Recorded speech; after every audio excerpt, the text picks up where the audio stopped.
大陆曾经有一部热播悬疑剧《唐朝诡事录》，这部古装剧啊，借着奇异的故事情节，设计了不少诡异离奇的案子，其中囊括了宫廷轶事、仙魔怪谈、大唐幻术以及异域传说等新奇的元素。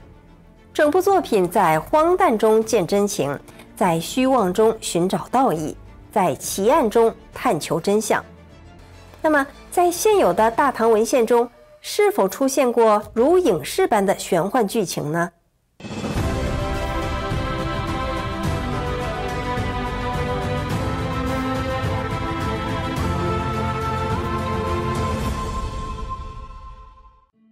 由于唐朝皇帝敬神崇佛，很多官员的思想也很开阔，对一些人世之外的事很乐意谈论。平常大家除了谈论国政家事之外，也会对灵界冥界充满了兴趣。这不，有一位吏部尚书唐林，他的官职呢，相当于现在的人事部部长，负责官场的人事调动和任免。官员的前途啊，多半都握在他的手里。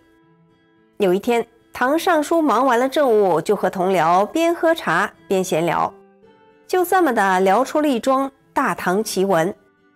这件事啊，涉及到2个人物，一个是宫廷太医孙回仆，另一个就是大名鼎鼎的魏征。魏征曾是太子李建成的属臣，官职是太子贤马，这可不是给太子洗马的官啊，而是辅佐东宫太子、教导太子政事的要职。李建成虽然是嫡长子，但是论功绩远远比不上兄弟李世民。于是魏征经常离间2兄弟，劝太子早点除掉秦王的权势。玄武门之变之后，太子败亡，李世民招来魏征，当面质问他：“你为什么要离间我的兄弟？”魏征直言不讳地说：“如果皇太子能早点听从我的建议，必然不会有今日这等大祸。但是啊，就是这么一个人，唐太宗能不计前嫌，委以他重任。魏征经常犯言直谏，不给太宗一点面子。有一回，太宗气得都想杀了他，但是唐太宗是圣主明君呀，气恨也好，恼怒也罢，平静下来想想，臣子的话有道理，那得听呀。魏征老是逆接龙鳞，说的话经常戳到太宗的肺管子。太宗宽容大量，没有因言治罪，反而让他官运亨通，步步高升。那要是放在现在，如果魏征活在暴政体制下，老是这么犯上，哪壶不开的提哪壶，不知道要死了多少回了。圣明的唐太宗对说真话的大臣赏才赏物，还升他们的官儿。所以到了贞观7年，在太宗的提拔下，魏征已经做到了太子太师，正1品高官，受封为镇国公。那人事部长唐林听说的那个奇闻到底是什么呢？咱们接着往下说。贞观13年，孙太医跟随唐太宗到九成宫三善谷避暑。太宗自少年时代经常带兵打仗，军旅之人作息时间没个规律，遇到攻城陷阵，一连几天几夜都不能好好的休息。太宗忧劳成疾，加之饮食也没个准儿，饥不黄稀，饥不及餐，造成肠胃疾病，同时还得了气疾，类似哮喘的疾病。所以每次外出，宫廷御医都会随驾出行。皇帝避暑通常要好几个月，所以有的大臣还会携家带眷的随行。有一天夜里2更时分，也就是晚上9点到11点这个时段，熟睡中的孙太医忽然听到外面有人叫他，说是魏太师有请。当时魏征是太子太师，所以底下的官差都尊称他一声魏太师。孙太医和魏征是邻居，2家住的倒也不远。太师有请，孙太医自然也不敢怠慢，匆忙穿上衣服就出去了。尽管是晚上，但是孙太医惊讶地发现，怎么竟然亮如白昼呢？两个人带着他走出了三善谷。不是太师有请吗？怎么都已经走出谷口了呢？他心里感到奇怪，但是什么也不敢说。他们朝着东北方走了6、7里地。孙太医远远地看见两个人正挟持着韩凤芳在走。对面的两个人对带领着孙太医的差吏说：“哎呀，你们找错人了，我抓的这个才是，你们赶快放了他吧。”于是两个差吏便放了孙太医。孙太医顺着原路往回走，一直回到住处。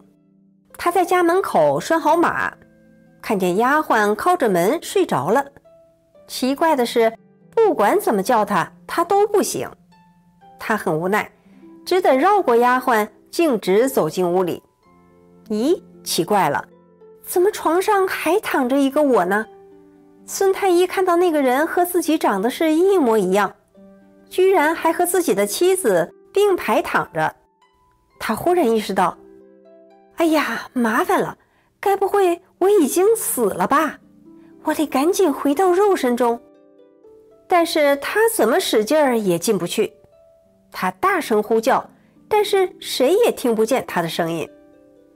孙太医站在屋内，明明是深更半夜，但是看到家里特别的明亮，还清楚地看见墙角有一个蜘蛛网，网中还挂着2个苍蝇，一大一小。他还看见房梁上挂着一些中药材，每一样都看得清清楚楚。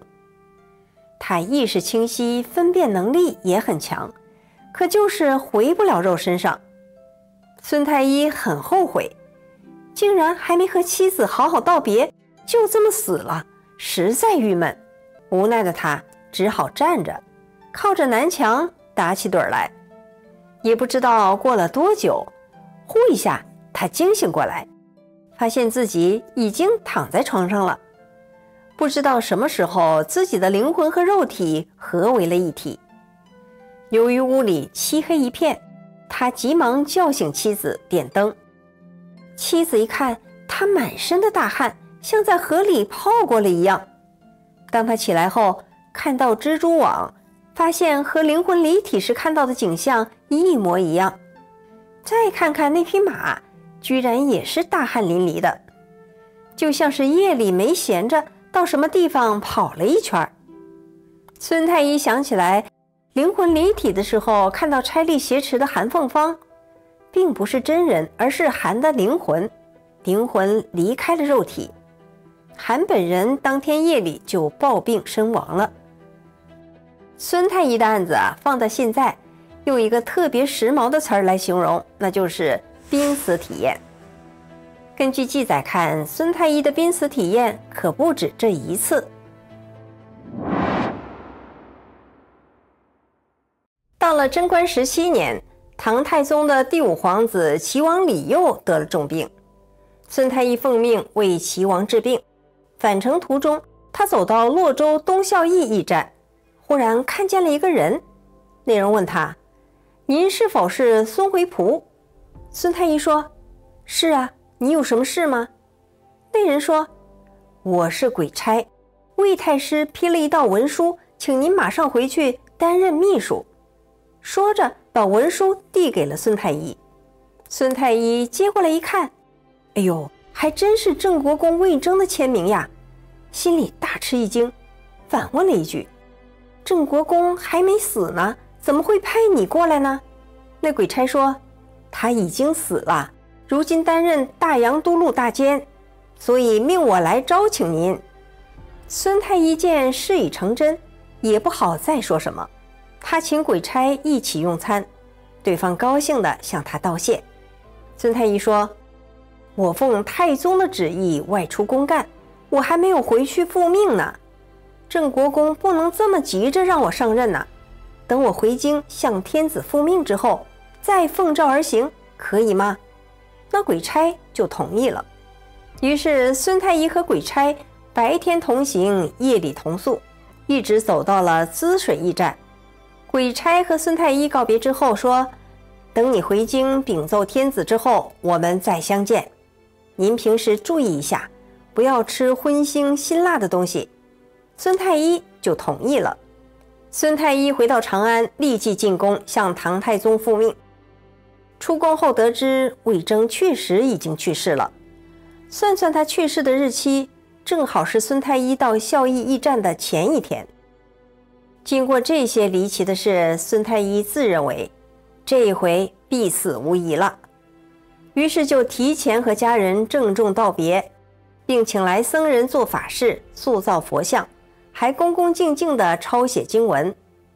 过了几天后，孙太医梦见那名鬼差前来召唤，鬼差把他带到了一座高山上，那里有一座高大雄伟的宫殿。也不知当时的孙太医心里有没有乐开了花，生前和魏征同朝为官，死后还能到他身边继续当差，看起来这份差事安排得不错吧。孙太医带着满心的期待进到大殿内，场面很振奋人心。大殿内的很多人热情地迎接他。忽然，有个似乎比魏征官阶更高的人发话了：孙太医向来修善积福，我们不能强留他，应该早点放他回去。话音一落，瞬间就把他从山上推了下去。孙太医一下从梦中惊醒。到唐林记载这件事的时候，孙太医仍然活着，而且活得很健朗。一开始是唐林和同僚闲聊，听说了这件奇事儿，为了求证，他又亲自询问了孙太医本人。孙太医就把事情的经过详详细细地告诉了唐林。